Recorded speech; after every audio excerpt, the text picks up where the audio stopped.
Welcome to our final vlog for this season. I know, it's been a really crazy season. We've really liked it. And this one's about travel. Star Wars is kind of weird with this because it does this thing where it sometimes really matters and sometimes seems to have no significance at all. It's kind of hard to gauge distance in Star Wars.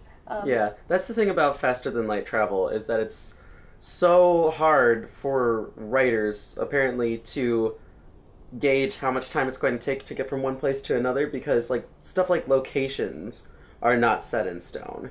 What I think of, and what I was kind of thinking of when I was starting to script the episode, Oregon Trail, it got me really thinking about how much travel can really affect your plot. There's so much that can go wrong, and so much of it is based on your journey itself, like the actual travel. The Odyssey is a great example, like where the whole plot revolves around travel and all the mishaps that it can have.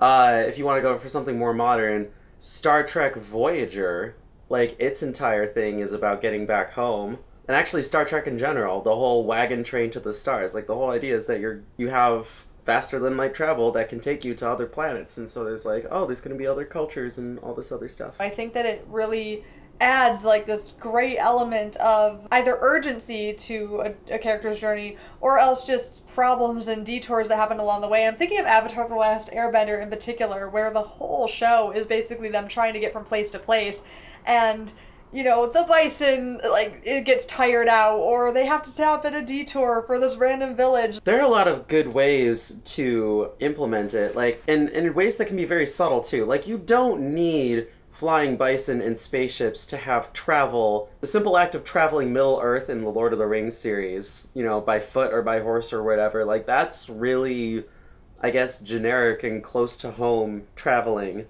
But, you know, it's applied in a very fantastic world.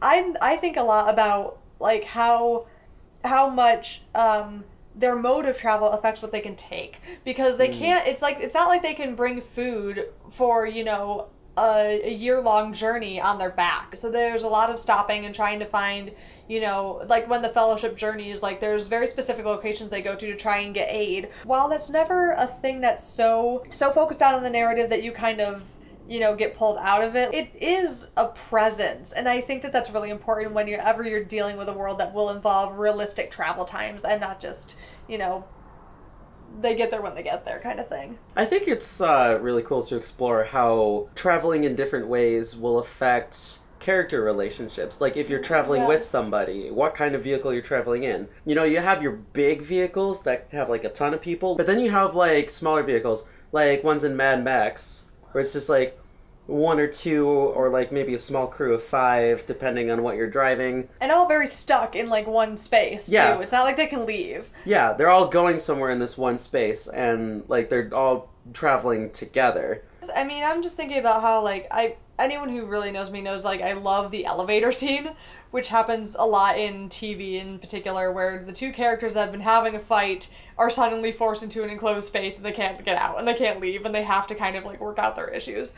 Even though they are traveling and they have the ability to leave, in quotes, if they're going on the same journey and they need to get to the same place and they're going in the same direction, it's going to be very difficult to get them to separate. And I think that that's something that can be really useful when you're trying to get two very different people to either come to an agreement or clash or have conflict. Speaking of facilitation, if there is one really good way to get your audience to see your world that you've constructed, like if you have a bunch of like different geographical regions or a bunch of different cultures that you want to visit, then travel is going to be necessary for that. You know, it's a very linking form of world building. Right, and it's really like, and it shows off not only the geography of your world, but also like the technology of your world, because I mean, I love the way that you can use, in particular in science fiction, the way that you design spaceships is really telling about the rest of your world and how it is. Or magic, because you don't necessarily need technology to travel. You can, you know, travel with low tech, you know, having teleportation, like or magic, jumper. Yeah, or magic carpets or some shit. Yeah. Well, thank you everybody for watching our last vlog for the season and our last video period for the season. If you want to see us talk about more world building topics, feel free to suggest a few. We'd love to hear what you want to hear us talk about or what you think is important. We'll see you guys around. Stay tuned for updates. Yeah. And in the meanwhile, stay curious. And stay creative. Yeah.